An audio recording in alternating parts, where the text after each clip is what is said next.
You are listening to Let's Talk Trio on podcasts. Keep up with the latest episodes by downloading the Podbean app or stream episodes via our social media accounts. Search for Let's Talk Trio on Facebook, Instagram, and Twitter. This episode is sponsored by Student Access. Student Access, the leader in Trio software.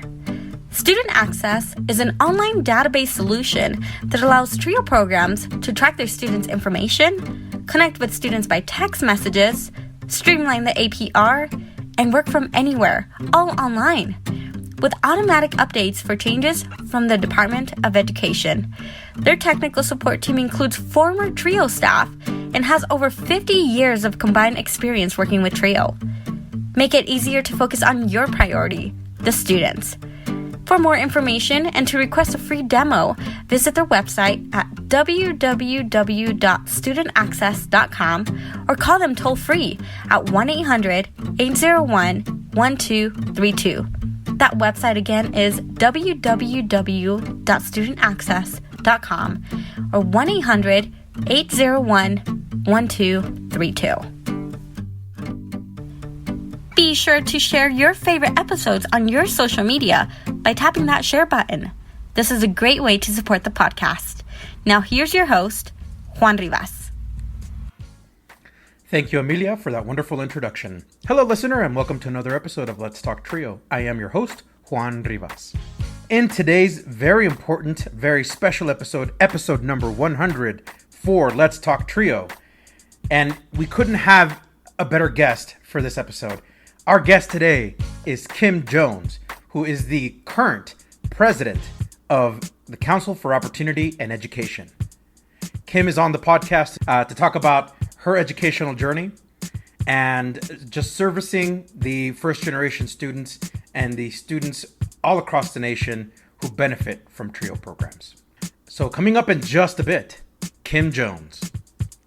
A huge thank you to our sponsors, Angelica Villalpando, Rosario Riley, Angelica Valdez, Felicia Rivera, Dr. Ryan Barone, Dr. Jamie Motley, Jaded Electronics, TrioJoblist.com, NOSOTROS Education Center, and Student Access.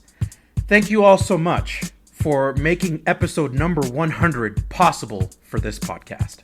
You too can be a sponsor of the podcast. Head on over to Patreon and search for Let's Talk Trio. Choose one of 4 patron levels. You can support this podcast for as little as $1 a month. $1 a month goes a long way in supporting this podcast. If you own a business and would like to run an ad on our podcast, send us a message at letstalktrio@gmail.com. Become a supporter with a one-time donation to the podcast PayPal account. That handle is @letstalktrio. Again, that handle is @letstalktrio. Any amount is truly appreciated. If you would like to nominate a participant, staff, or alumni to be on the podcast, send us an email at letstalktrio@gmail.com. That email again is letstalktrio@gmail.com. Once again, a great episode featuring Kim Jones from the Council for Opportunity and Education. Sit back, relax, and enjoy this episode.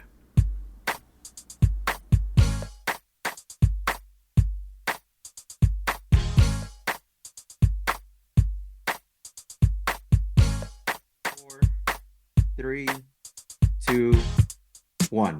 Hi, Trio Nation. My guest on the Let's Talk Trio podcast is a Harry S. Truman Scholar and graduated from Yale University and Georgetown University Law Center. Since 2007, they have advocated for low-income, first-generation, and students with disabilities, as well as students of color, with focus being college access and equity. They are currently the Executive Vice President of the Council for Opportunity and Education, also known as COE, an organization committed to advocating for programs like TRIO. Welcome to the podcast, or welcome back to the podcast, Kim Jones. Kim, welcome to the podcast. Thank you. Good to be here. It is such an honor to have you here. This podcast was very fortunate to get Maureen Hoyler and Dr. Arnold Mitchum a few weeks ago, and now we get to have a little bit of one-on-one time with you. Outstanding. So just to lead us in, Kim, can you talk a little bit about yourself, your origin story, and what was your upbringing like? Sure. So I'm originally from New Haven, Connecticut, and people often ask me doing this work if I was first generation of college, and I tell them no, but it's because my parents were. My mom was born on a farm in South Carolina, and the family was doing agriculture, as were many Black families at that time. And they moved to Connecticut, where my mom was a child, to seek opportunities. So working in factories and mills. And my grandparents rather, knew my mom was not quite cut out for the labor that they were doing. And so even though a college degree was not required to have a good career and a good middle class life at that time, when she graduated from high school in the 1960s, they basically made a deal with her. They said, if you go to college, we will buy you a car. Oh, nice. She wanted a car. So she went to Quinnipiac, it's now Quinnipiac University. It was Quinnipiac College at the time, with her associate's degree. And what's interesting about that is that my mom's experience is really mirrored by a lot of our students even today. She graduated at the top of her class in high school, got to college, and found herself completely underprepared. And so while she might have had higher aspirations, she, as she puts it, she just barely got that associate's degree. And I'll tell you, my mom was one of the smartest people that I know. And so that says a lot about preparation and how important it is to make sure we're giving our students a good foundation so they can succeed once they get to post-secondary education. In terms of my father, he actually started off not well off, certainly, but very comfortable. His father had been a lawyer. But as is the case with many families, particularly families of color, a single incident can completely change the trajectory of your family. Certainly. And so when my father was about 5 or 6 years old, his father was murdered. And so that almost instantly plunged the family into poverty. My grandmother had 2 small boys, so she ended up moving to Connecticut to be with family. And most of the extended family were actually in the ministry. So you don't make a whole lot of money doing that. But my parents met as children in a small town called Ansonia, Connecticut, about 20 minutes away from New Haven, where I was born and where I grew up. And my dad ultimately, graduated from high school and took jobs. I think he worked at a meat packing plant one time. I think he did some work for Sikorsky doing just manual labor. And he was actually encouraged by a manager who just took notice of him to say, you have talent, and I think you should really think about going to school, because if you stay here, you're going to be here 20, 30 years. And so during my childhood, my dad went to night school, essentially. And during the day, he actually got a job, an entry-level white-collar job at what was then Southern New England Telephone, one of the baby bells, and worked his way up, ultimately to become a branch manager, one of the only Black branch managers in the state of Connecticut. And so my brother and I really saw the model that they put forward. And because of their example and their commitment personally to education, we always knew that we were going to go to college. And that was never a question. And even looking at myself and my brother, we had very different educational experiences growing up. My parents made the sacrifice to send me to Catholic school, which was the best alternative. I'm from Connecticut, so they have some very fancy dancy prep schools. Couldn't afford that, but they wanted me to get something beyond what was available at the public school. And so they sent me to parochial schools.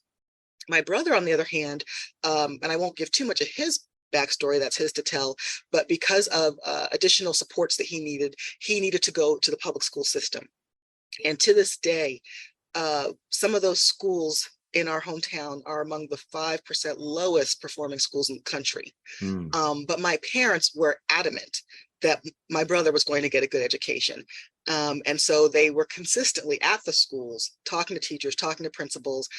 They wouldn't let the kids take books home because the kids would either lose them or steal them. So my dad made photocopies of the texts. Wow. And ultimately, my brother graduated in the top 10% of his high school class. Incidentally, we were not eligible for Upward Bound, but the state of Connecticut invests its own resources into something called CONCAP, Connecticut College Access Program. And my brother qualified for that. And that was a preparatory program for high school students. And that program really focused on careers in teaching. And so he got to do some student teaching as a high school student.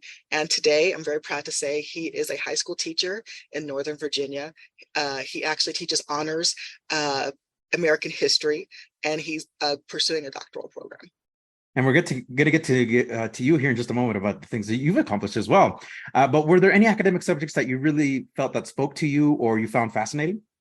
I loved English. I love to read when I have time. And I enjoy writing. They tell me I'm good at it. And so that was probably the subject that primarily consistently throughout my education was the one I enjoyed most. And then, when I got into post-secondary education, I fell in love with political science. I mean, I was that nerd who was reading the Federalist Papers aloud to my roommates. I just really fell in love with the discipline. And yeah, that was me. And so you said family, without a question, was you were going to go to college. So how early did those conversations begin for you?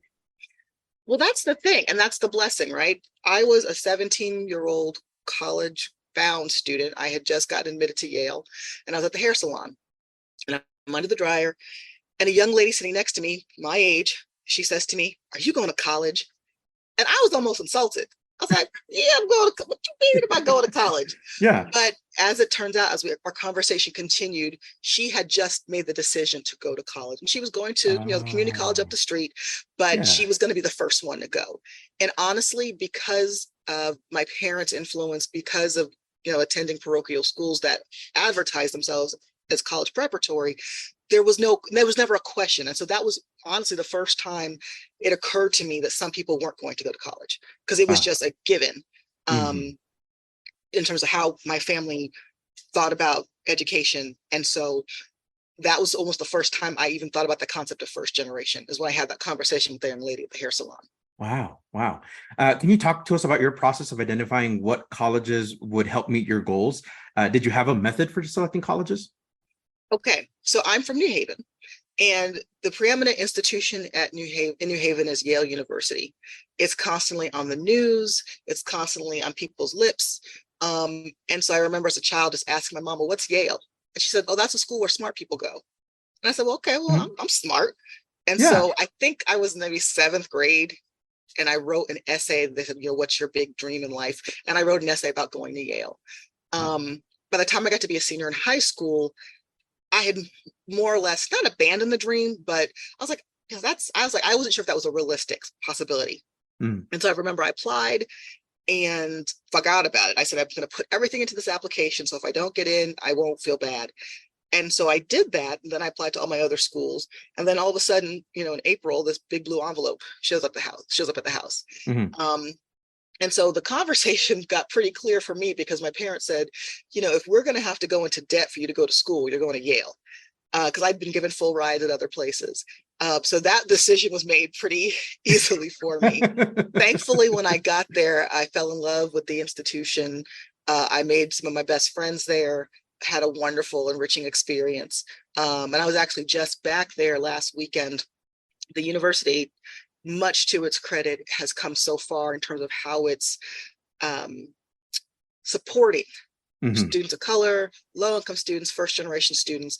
And I was a guest speaker at an alumni day for their new first-year scholars program, which essentially it's a summer bridge for admitted students who are low-income and first-gen. So, spoiler alert, you decided to attend Yale University, your school. What were some of the factors that led to that decision for you? Again, my parents were like, "Look," because I had free rides several places. Right. Some schools would have owed me money because I had so much scholarship. So they said, but Yale, and it's different today. Again, to their credit, today they have a no debt policy. So if you get in, they will make sure you do not have to take out loans. That was not the case in the 1990s. And so my parents had to rely on PLUS loans. I had to take out loans. I had to work a job. And so I always had a personal investment in what I was doing. I knew it was a privilege to be there, and I took it very seriously. So, yeah. Right on. Can you give us your summary of your experience while at Yale? What did you enjoy the most, and what did you learn about yourself? So the thing I really enjoyed the most, of course, which many students would say, is the relationships, the experiences. I met my absolute best friends there, still best friends to this day. We're godparents of each other's children, bridesmaids at weddings, all that sort of thing. And I liken it to the experience that a lot of our students have when they, for instance, are in student support services or McNair. You find your community. And that's what I found amongst my friendships at Yale. it was primarily, I mean, it's still to this day, a relatively small minority student population. Maybe 10% of the students were African American or Afro-Caribbean, or otherwise from the continent. And so because it was a smaller community, there was just an affinity there. And we all pushed each other to succeed. And it was really one of the first times when I found myself in that kind of environment with that sort of positive peer pressure that everybody was pulling for everybody else to succeed. And it was the cool thing to get good grades. And so that was a really enriching experience for me. And then, of course, one of the things that is a benefit of attending an institution like Yale is that you're being taught by the professor that actually wrote the textbook you're learning from. Oh, yeah. I took a course on global democracy, and the professor had been the person that South Africa called in when they were becoming a democracy to help them write their constitution. So in terms of the level of scholarship, it's really mind-blowing, and it's an awesome opportunity. Wonderful. So you moved on then to attend Georgetown University to seek a law degree there. Yes. What led to that process? And what was that experience like? So when I was an undergrad, I did a lot of community service, particularly relating to homelessness. There's a very, unfortunately, being in Yale's campus, it's really a tale of have and have not. You're on a beautiful Ivy League campus, but it's in the heart of an urban center, and there's a lot of poverty. And in doing service, I realized, I can give out sandwiches, I can give out blankets, but sort of the give a man a fish, he'll eat for a day, teach a man to fish, he'll eat for the rest of his life. And so I decided to go to law school because I wanted to be involved in policy change. And I particularly picked Georgetown because of their curriculum and the very strong emphasis on legislation, policy, it being in Washington, D.C., as opposed to other institutions. I also was too lazy to take the GRE, so I didn't want to get a policy degree and do a joint degree or anything like that. So Georgetown, I really felt, as far as the curriculum, fit the bill in terms of what I wanted to study and what I wanted to do professionally. Wow. So now, based on your college record alone, one would assume that you were seeking a career in law and that you were going to be a policymaker, lawmaker, all of that. But what influenced your decision to work for an education advocacy organization like COE? So let me take you back to my law school days. I actually worked or interned at a legal aid clinic. And it was a great experience. The lawyers were absolutely fabulous. I would hire any of them to represent me. But it was also very challenging. First, to be quite frank, most of the clients looked like me. None of the other lawyers did. Also, you're dealing one-on-one with some very intense issues. And I would literally be sitting there crying with the client. One of the last clients I worked with, there was nothing we could have done to help her because the eviction notice had already been carried out. But to see the tears and the agony, I just knew that emotionally, I did not have the constitution to do that type of work. And so I said to myself, well, let me try the private sector and see what's going on there. And so I did. And I always tell law students, they train you at law school to be a lawyer, and they really push going to law firms because that helps their rankings. That helps them be able to say, oh, X% of our graduates earn this amount of money. And so it's very easy to just trot off to a law firm. Sure. And so I was fortunate enough to get a summer internship and an offer to come after graduation to a law firm here in Washington, D.C. It was considered a large law firm. It actually no longer exists. It's been bought out by another firm. But I did 2.5, 3 years, a good hard time. It was not for me. It was interesting intellectually. I was in the communications practice group. And so this was around the time of the Janet Jackson Super Bowl incident. So the law was changing. And a lot of our broadcast clients would reach out to us regularly to say, if I show this film, if I show this commercial, am I going to get fined by the FCC? So there were a lot of interesting things I was working on intellectually, but it was not nourishing for my soul. Thankfully, but God works in mysterious ways and things work out for a reason.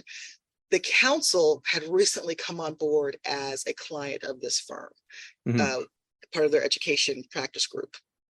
And so I had mentioned to one of my mentors at the firm, I said, I really got to get out of here.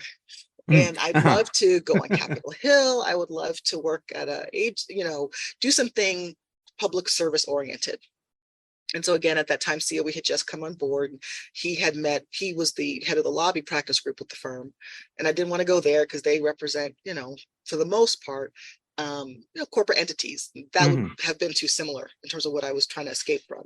Right. But he had just met Mitch and Maureen, and they expressed that they were looking to beef up their lobby shop. And did he know anybody who might be interested in coming over to the council? And he said, I think I might know somebody. And so he made the introduction, and I got to know Mitch and Maureen, and they invited me to come join COE. And I did in the spring of 2007. I was the director of congressional affairs and just worked my way up over the course of 16 years. Wow. That's an amazing work history, being with the council. Talk about your current advocacy work. Was this something you noticed early on in your career that you really enjoyed? And what keeps you engaged in this work? So yes, when I finally made it to the council, I was like, this is it. This is what I've been wanting to do all this time. I just didn't know how to articulate it. And advocacy, even though now as executive vice president and moving into the presidency in the fall, there's not as much of the day-to-day groundwork of advocacy, but in terms of the strategy, in terms of the outreach, in terms of the engagement with our community, that is consistent. And just maintaining relationships with different members of Congress. A lot of my peers who I started off with lobbying, they're now in comparable positions at their associations. And so I have this wonderful network of peers in the higher education community who are in leadership. And we're able to support each other, and we work on very similar issues. And so that's been supremely rewarding for me. That's awesome. Hey there. We'll be right back after a message from our sponsor. Are you seeking guidance to enhance your TRIO project's effectiveness and success? Look no further. NOSOTROS Education Center, NEC, is here to empower your TRIO project with expert consulting services. NEC's mission is to promote the effectiveness and impact of TRIO programs. Since 2003, NEC has specialized in providing professional development and in-service staff trainings, allowable cost services, for TRIO projects across the country. The team at NEC, with over 60 years of combined TRIO experience, offers customized workshops and seminars for project staff, compliance assessments, external evaluations, working on and submitting APRs, database customization and training, development of policies and procedures manuals, and project implementation or reorganization services. Additionally, NEC has secured over $774 million in federal funding with a 92% success rate through their live and on-demand proposal workshops, assistance with data collection and review, detailed technical reviews, and comprehensive proposal development services. Join the hundreds of colleges, agencies, and TRIO projects across the country who benefited from NEC's expertise. NOSOTROS Education Center, your partner in TRIO's project success. Visit their website at nosotros.edu.org. Again, that's nosotros.edu.org. And now, back to the podcast. So leadership often involves balancing short-term goals with long-term vision. What strategic initiatives do you plan to implement during your tenure to advance the council's mission while also creating sustainable impact for the future? So definitely, if you look at COE's mission, it's to ensure that students, regardless of background, have the opportunity to go on and pursue college educations. And so one thing I'm really excited and passionate about is doing even more to enhance our student programming. A lot of people don't know the breadth of things we offer at the council for TRIO students. We just had a delegation of students come back from a study abroad trip to the Netherlands. Every summer, we have our National Student Leadership Congress, which brings about 200 high school TRIO students to Washington, D.C. for leadership development, model Congress, meeting with their members of Congress, community service, etc. And so I'm really interested to expand what we do in student programming. We're in the very elementary stages of doing a college level National Student Leadership Congress. And I think given all of the challenges facing students, particularly around things like debt, it will make an awesome laboratory to really help students learn more about advocacy and get involved. We have recently started a career opportunities initiative at the council, which I'm supremely excited about, because the consistent feedback we get from alumni is that the journey of being first generation doesn't end just because you get your diploma. And there are still challenges that folks face as first generation professionals. And so we're trying to equip our students with everything they need to be well suited to not only land opportunities for employment following graduation, but even beyond. And so we have our first cohort of about 115 students, all undergraduates, and they're going to be engaged in about 6 to 9 months of preparatory work alongside paid mentors. It's their job to work with these students on things like resume writing, networking, interviewing skills, career exploration, with the goal of them being able to successfully apply for competitive internships at corporations, nonprofits, federal agencies, et cetera. And generally, those applications open in the fall. And so that's why we've started in the spring, to really give students the opportunity to hone their skills. And then even once they're placed, our goal is to continue to provide mentoring and support, because again, you don't know what you don't know. And a lot of organizations, while they're certainly open and willing and want diverse students, they may not have the bones and structure themselves to embrace those students. And so we're trying to really make sure that our students are well equipped to succeed once they're in place. So those are two things I'm really excited about. Also, just looking at the TRIO professional community, I recognize, and I'm woefully aware of the constant need to increase resources. And so maintaining our federal advocacy focus to increase funding for TRIO, and also making sure people are aware of our supports. You know, people think that 3 people work at the council, and they don't know the breadth of our staff, the talent of our staff. And we have a team of, I think it's 5 people now, for instance, in our professional development department. And their job is to interface with TRIO professionals, to provide technical assistance, et cetera. And so really making sure that folks are fully aware of the resources we have available to support them at COE. Absolutely. By the time this podcast airs, you're going to be appointed as the new president for the Council for Opportunity in Education. Hopefully that's not news to you. Otherwise, I might have just spilled everything.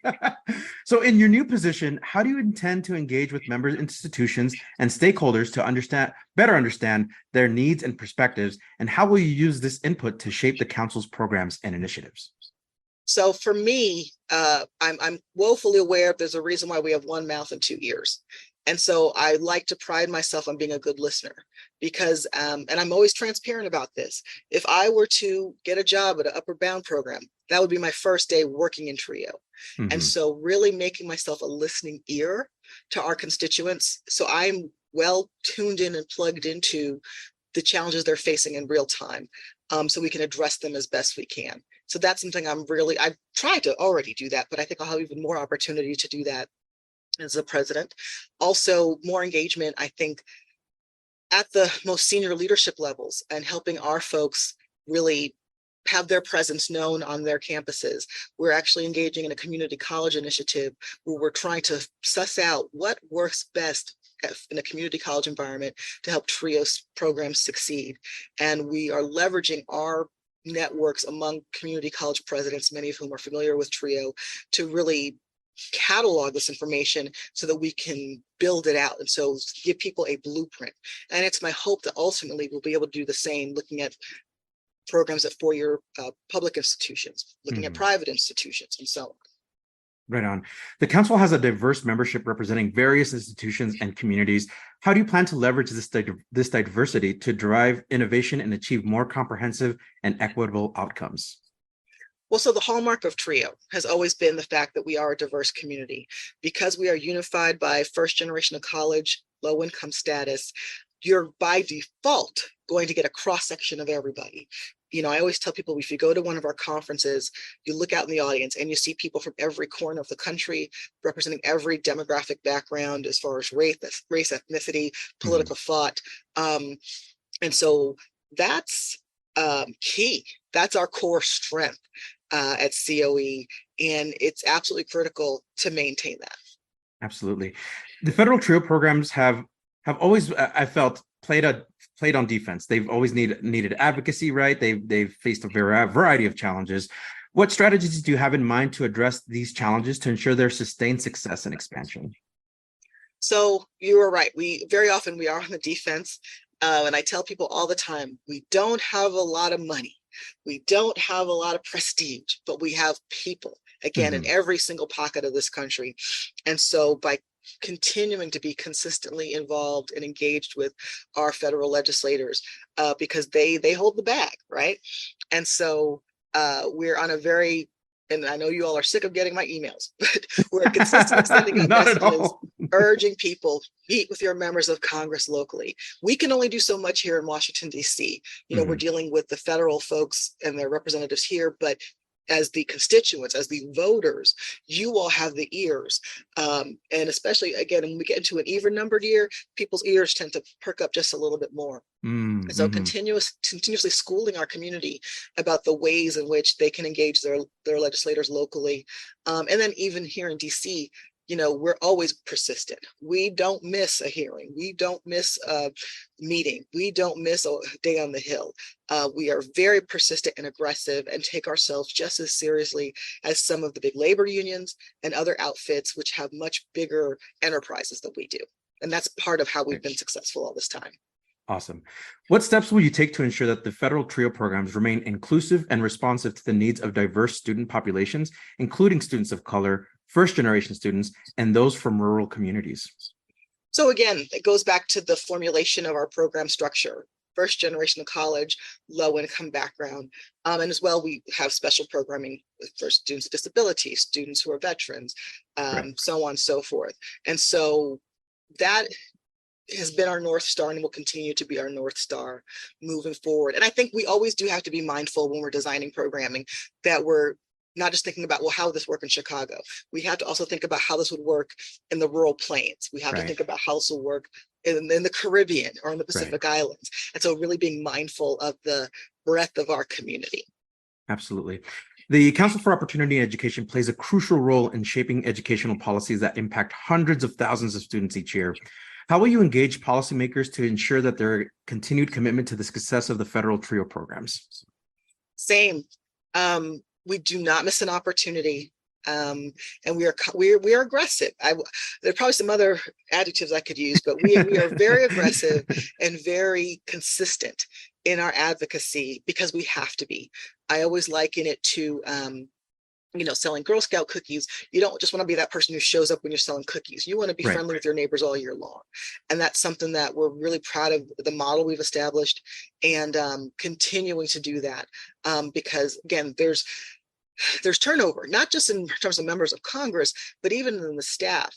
Myself, I've noticed since two things, since the pandemic, and then since January 6th, there's been a lot of turnover on the Hill. And so we're having to continuously reintroduce ourselves to the new team members. And it's really the staff that are the gatekeepers to the legislators. And so really being mindful of that and not getting complacent. Right on. Throughout your career in education and advocacy, what specific experiences or milestones have shaped your professional journey and influenced your passion for supporting underprivileged students? So I actually have a couple of examples. And actually, the first one is not a success story. It's my biggest personal failure in TRIO. Okay.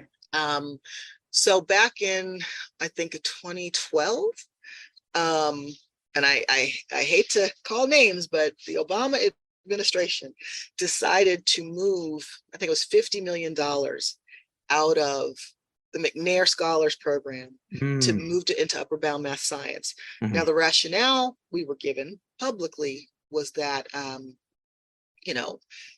we want to make sure we're getting students who are interested in STEM earlier in the pipeline. So that's why we're moving it from McNair into upper bound math science. But logistically, we had been bleeding students for many years under the Obama administration.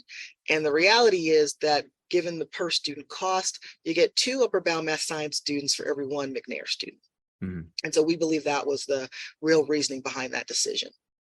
So when we learned that that was the administration's plan, and the administration, whatever administration it is, maintains authority over how the TRIO allocation is divided amongst the different programs, we did everything short of raise Dr. Ronald E. McNair from the grave.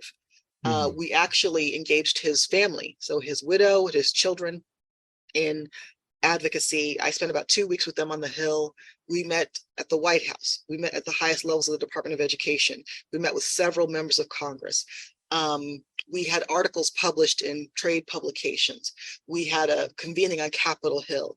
We literally threw everything we had at the wall and nothing stuck. Because at the end of the day, the funding was moved and we lost, let's see, I can't recall the exact number, but we lost a good number of McNair programs that year, including the alma mater of Dr. Ronald E. McNair. So that was quite distressing. And I always remember that just because, one, I was privileged to get to know the McNair family and learn so much about Dr. McNair and his legacy. And it really, I mean, we love all of our children, but it really endeared me to the McNair program. But then also it's a reminder that you can do everything and still not succeed.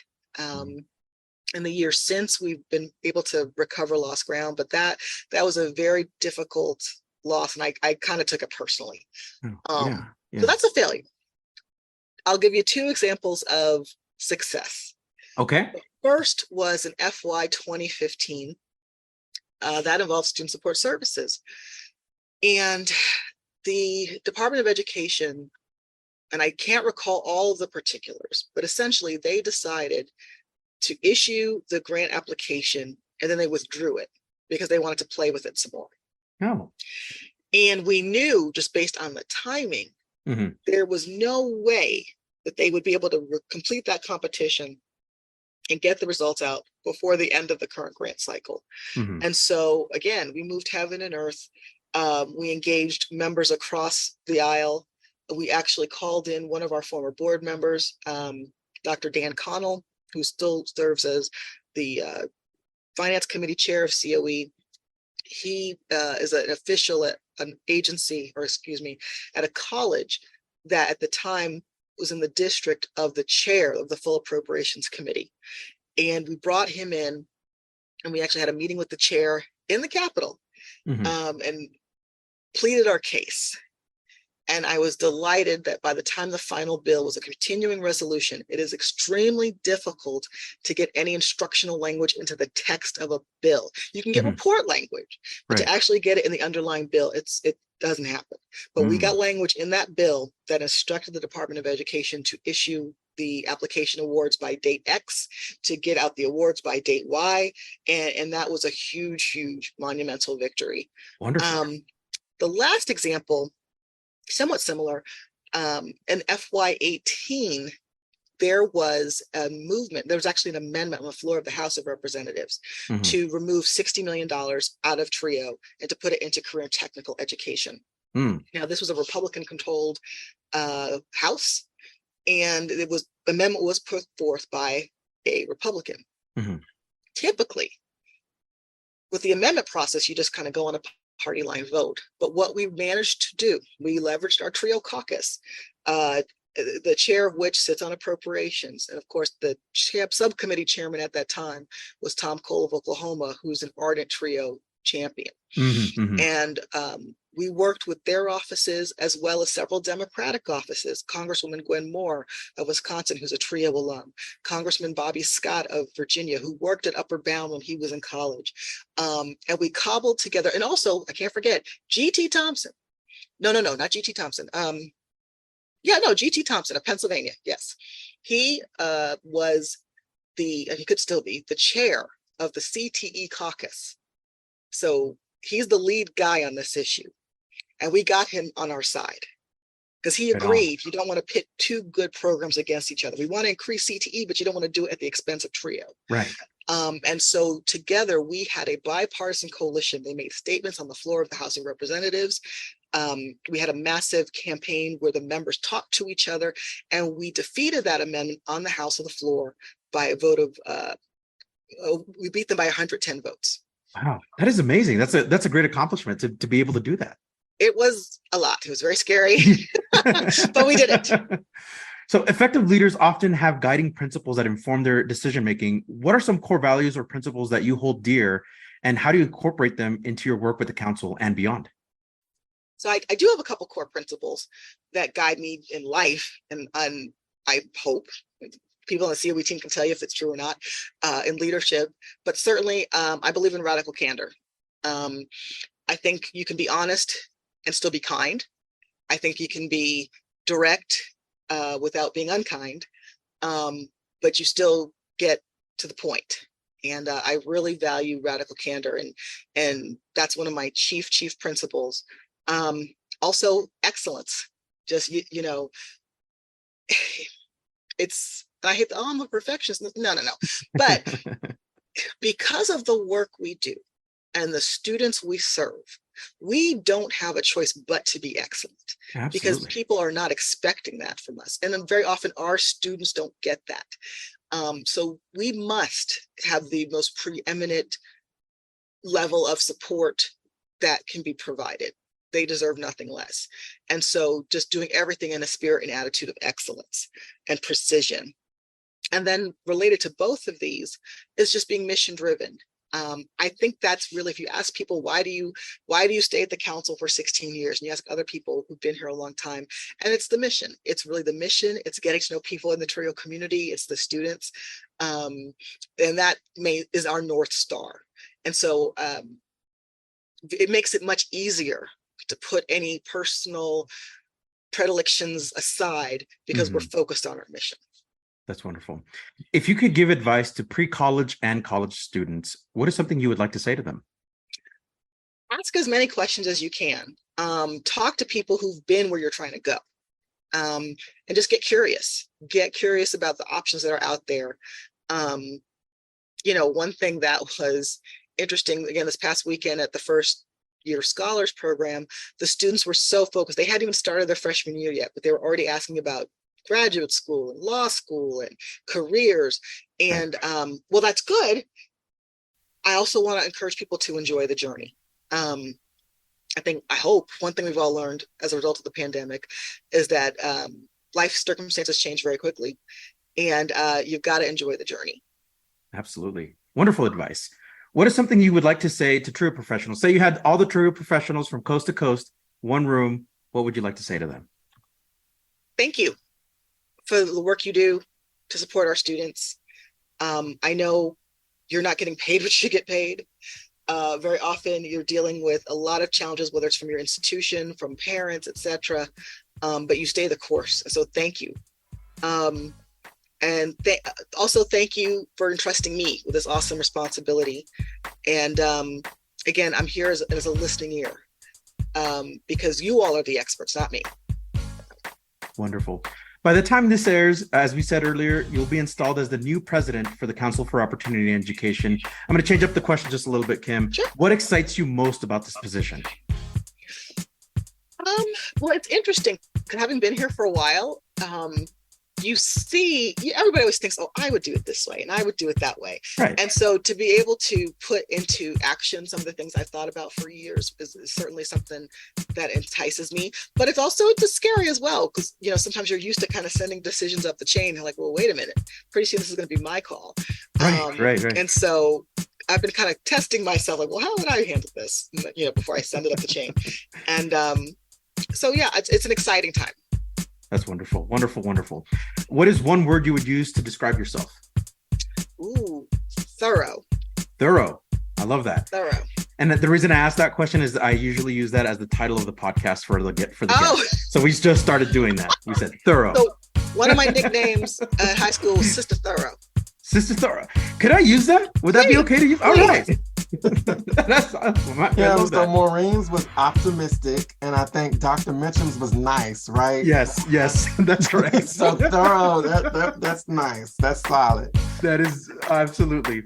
Kim, it has been a true pleasure to speak with you today. Would love to have you on again on the podcast again soon. Sure. Awesome. And again, appreciate your time. So we do have a tradition on the Let's Talk Trio podcast where we have the guests sign off. Would you care to do the honors? I will. Hi, everyone. This is Kimberly Jones, Executive Vice President at the Council for Opportunity and Education. Trio works. Are you a participant, alum, or staff of a Trio program? Do you want your program highlighted? You or your program could be featured in an upcoming episode of Let's Talk Trio.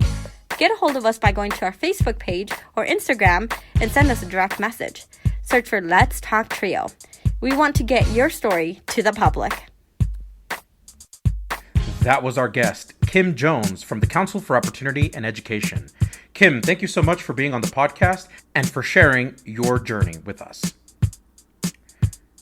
Remember, if you would like to be on the Let's Talk Trio podcast and or a staff, advocate, or participant, or alumni, send us an email at letstalktrio@gmail.com. That email again is letstalktrio@gmail.com.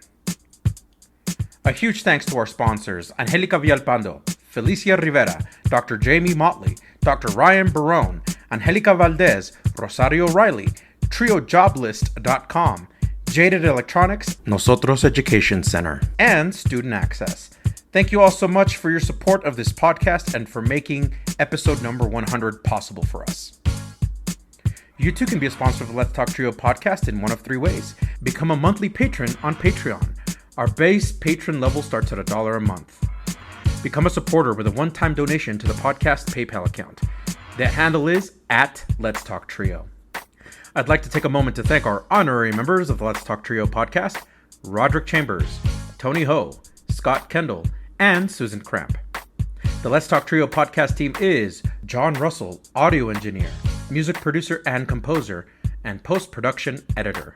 Amelia Castañeda, script supervisor, marketing manager, social media manager, and producer. Juan Rivas, executive producer and host. This episode was recorded Wednesday, July 19th, 2023. Again, a huge shout out to the Council for Opportunity and Education. Thank you all so much for listening, and we will catch you on the next episode.